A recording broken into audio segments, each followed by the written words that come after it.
दोस्तों, हमारे चैनल दर्पण ज्ञान सागर में आप सभी का स्वागत है। मित्रों, एक बार माता पार्वती भगवान शिव से कहती हैं, प्रभु, जब भी मेरी नज़र पृथ्वी लोक पर पड़ती है तो मैं यही देखती हूँ कि ज़्यादातर स्त्रियों का जीवन दुख में व्यतीत होता है।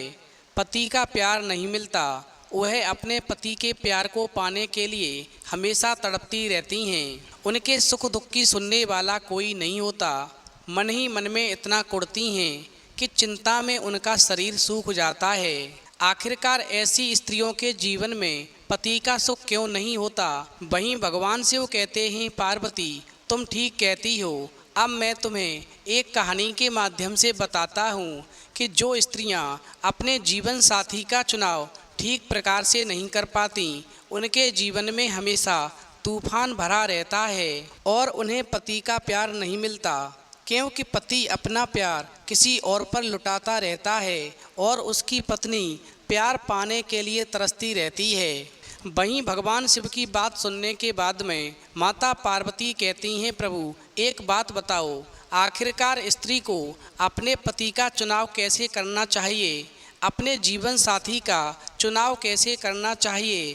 फिर भगवान शिव कहते हैं, पार्वती, अब मैं तुम्हें एक कहानी सुनाता हूँ। इस कहानी को तुमने यदि पूरे मन से सुना तो तुम्हारी समझ में आ जाएगा कि एक स्त्री को पति का चुनाव कैसे करना चाहिए। साथ ही जो भी स्त्री इस कहानी को पूरे मनोयोग से सुनेगी, उससे एक अच्छे जीवन साथी की प्राप्ति होगी और उसके जीवन में कभी भी दुख नहीं आएगा।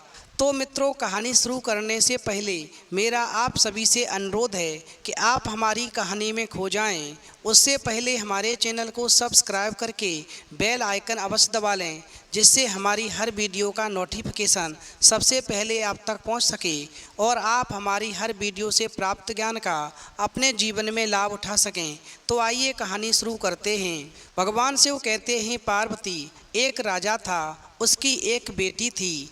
देखने में गोरी गोरी हंसती आँखों वाली और सुनहरे बालों वाली थी। वहीं राज्य के लोग राजा की बेटी को उसके सुनहरे सुंदर बालों को देख कर के सूर्य देवता की बेटी मानते थे। भगवान शिव कहते हैं, पार्वती, राजा की बेटी गायन नृत्य के साथ साथ हथकरघे पर वस्त्र बनाने में भी बहुत ही निपुण थी।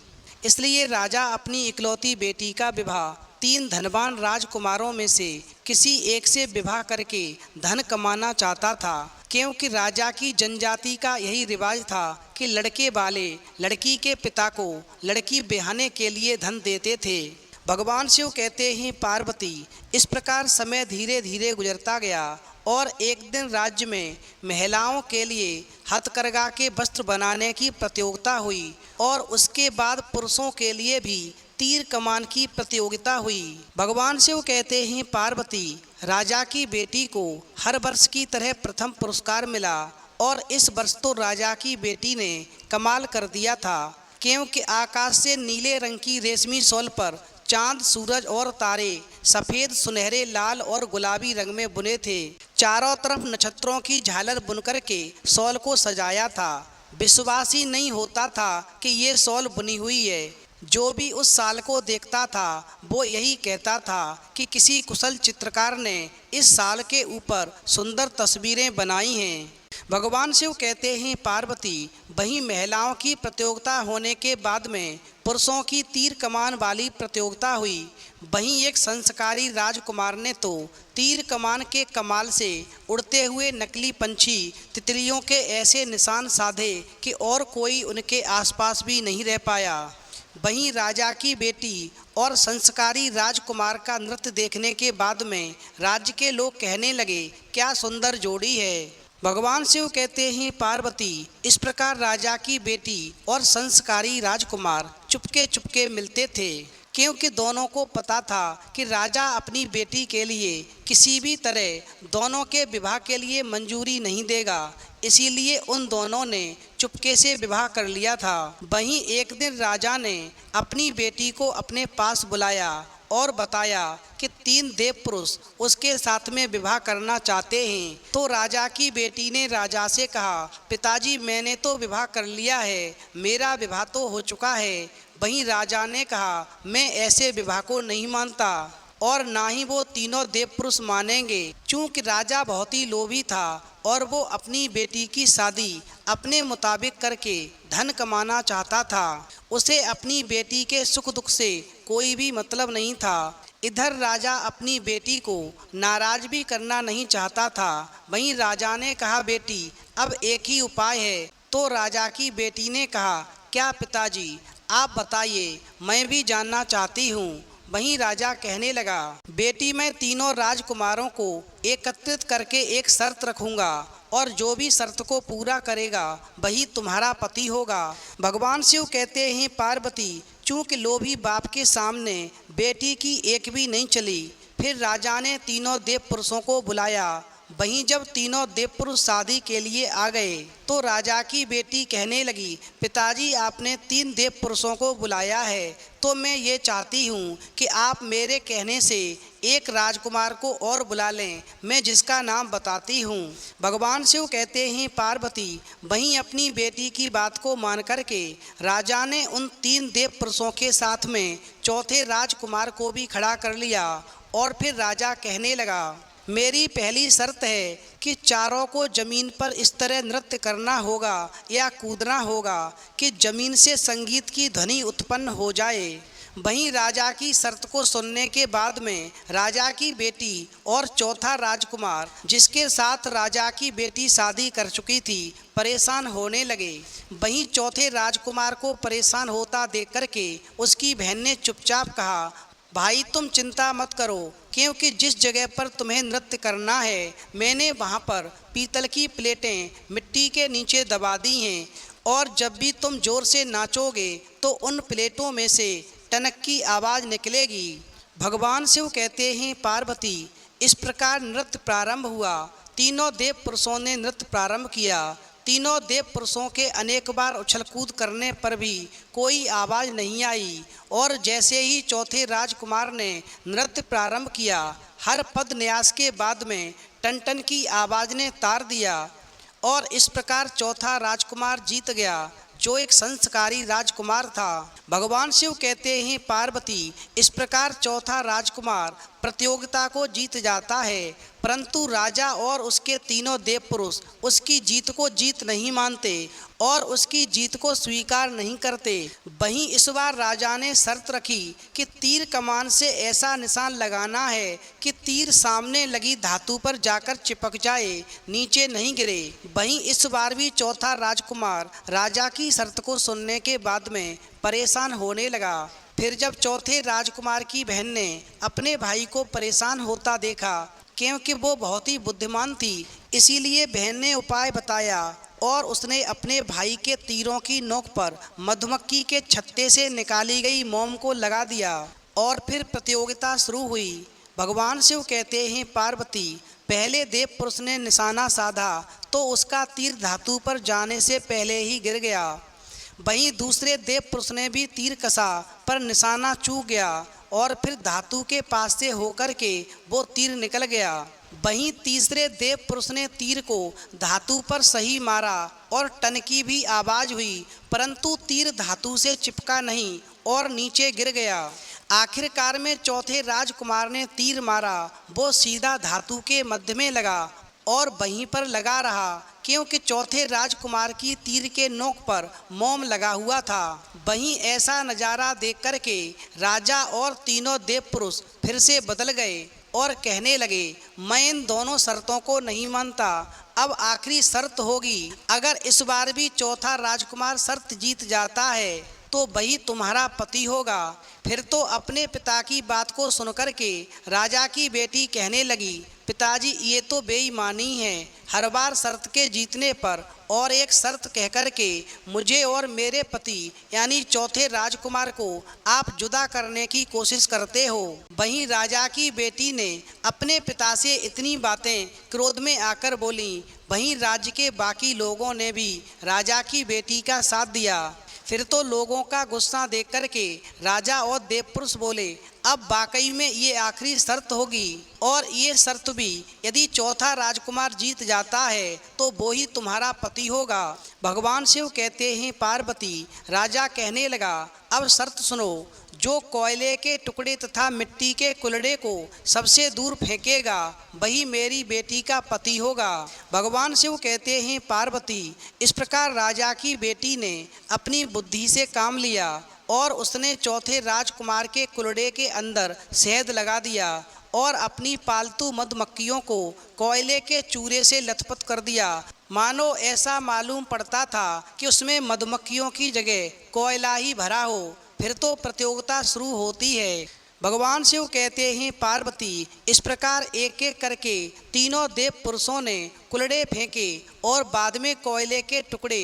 अब बारी आई चौथे राजकुमार की। उसने पूरे जोर से मिट्टी का कुल्हड़ा दूर फेंका, जो तीनों के कुल्हड़ों से जाकर अधिक दूर गिरा। फिर उसने मधुमक्खियों को मुट्ठी में पकड़कर हवा में फेंका और फिर वो सारी मधुमक्खियाँ जो कोयले की भांति लग रही थीं, शहद की खुशबू से कुल्हड़े तक जाकर पहुँचीं, जबकि देव पुरुषों के कोयले के टुकड़े उनके कुल्हड़ों तक नहीं गए। भगवान शिव कहते हैं, पार्वती, इस प्रकार राज्य के लोगों ने चौथे राजकुमार की जय जयकार करी। फिर तो राजा ने कहा, कल सुबह इसी जगह मैं अपनी बेटी का विवाह चौथे राजकुमार से रचाऊंगा। आप सभी लोग आमंत्रित हैं। और फिर सुबह दुल्हन के वेश में राजा की बेटी जब मैदान में पहुंची तो वहां का नज़ारा देख कर के हैरान हो गई, क्योंकि राजा की बेटी से शादी के लिए चौथे राजकुमार के रूप में 4 राजकुमार खड़े थे, जिनका रूप एक जैसा था। भगवान शिव कहते हैं, पार्वती, ये भी राजा की एक चाल थी। फिर तो राजा अपनी बेटी से कहने लगा, ठीक है बेटी, तुम अपने पति की पहचान करो और उसे वरमाला पहनाओ। वहीं राजा की बेटी ने थोड़ी देर के लिए आंखें मींची, फिर बोली, मैं वरमाला पहनाने से पहले सबसे हाथ मिलाऊंगी, उसके बाद में वरमाला पहनाऊंगी। वहीं तीनों देव पुरुष जो चौथे राजकुमार के रूप में खड़े हुए थे, एकदम से कहने लगे, बहुत खूब, हम भी यही चाहते हैं।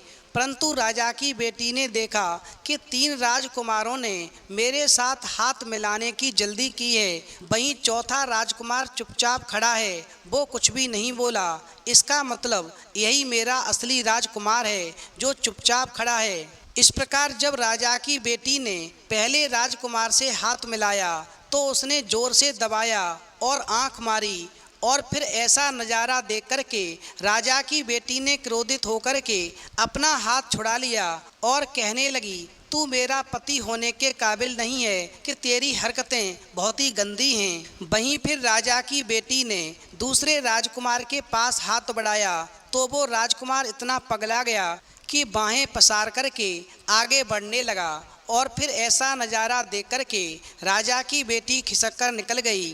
तभी तीसरे देव पुरुष ने उतावला होकर के अपना हाथ आगे बढ़ाया और राजा की बेटी का हाथ पकड़ कर के जोर जोर से हिलाने लगा। फिर तो बड़ी मुश्किल से राजा की बेटी ने तीसरे राजकुमार से अपना हाथ छुड़ाया, और फिर इस प्रकार अब वो चौथे राजकुमार यानी असली संस्कारी राजकुमार के पास पहुंची और उससे अपना हाथ मिलाया।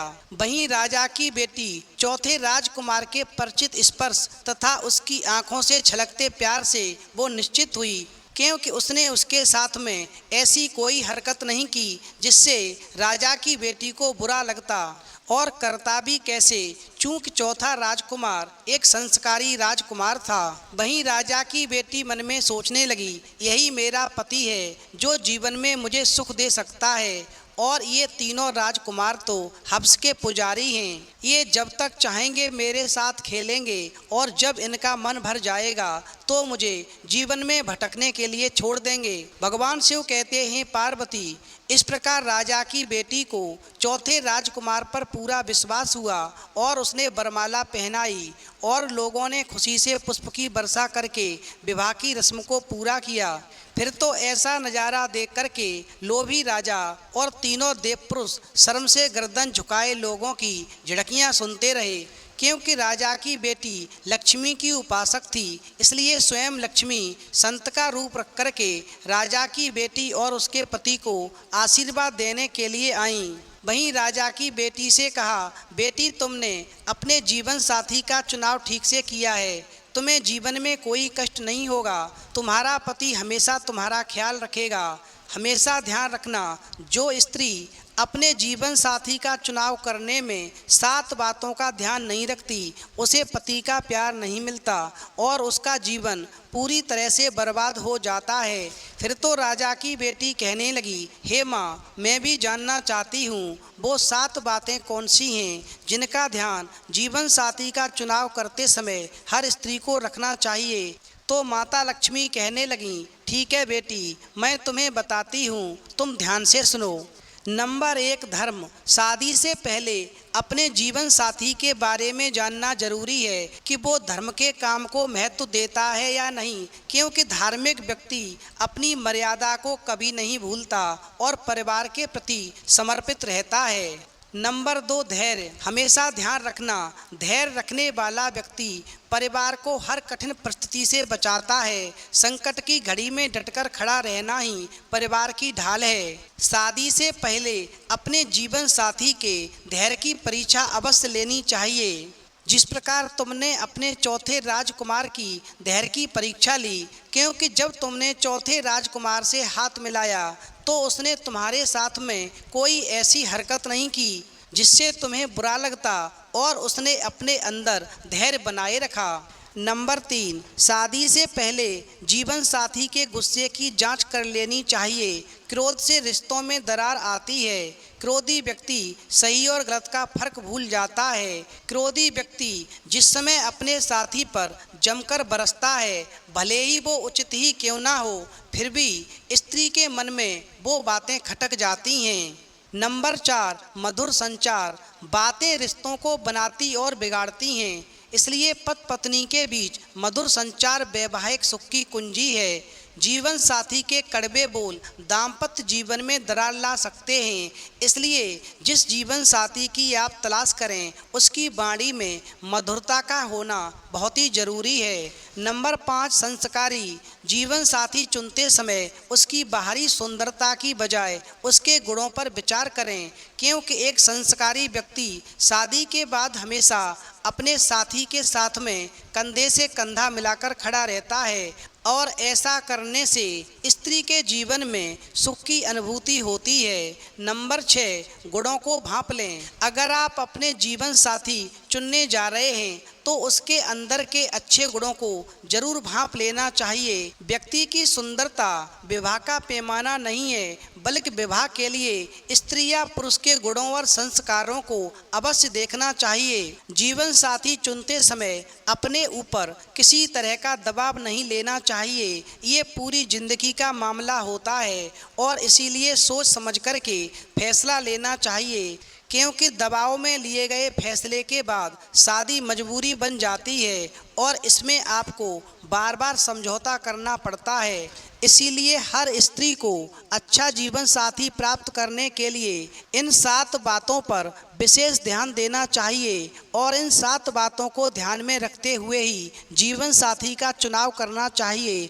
यदि जो भी स्त्री इन 7 बातों को ध्यान में रख कर के जीवन साथी का चुनाव करती है तो उसके जीवन में कभी भी कोई कष्ट नहीं आता और उसके पति का उसे जीवन भर प्यार मिलता है। घर में कभी धन की कमी नहीं रहती, क्योंकि जिस घर में सुख शांति होती है उस घर में लक्ष्मी का वास हमेशा बना रहता है। फिर तो माता पार्वती कहती हैं, प्रभु वास्तव में आज की कहानी सुनने के बाद में मेरा मन प्रफुल्लित हो गया। तो मित्रों, यदि आपको कहानी पसंद आई हो तो प्लीज़ आप हमारे चैनल को सब्सक्राइब अवश्य करें और भगवान शिव और पार्वती के लिए एक लाइक करना न भूलें।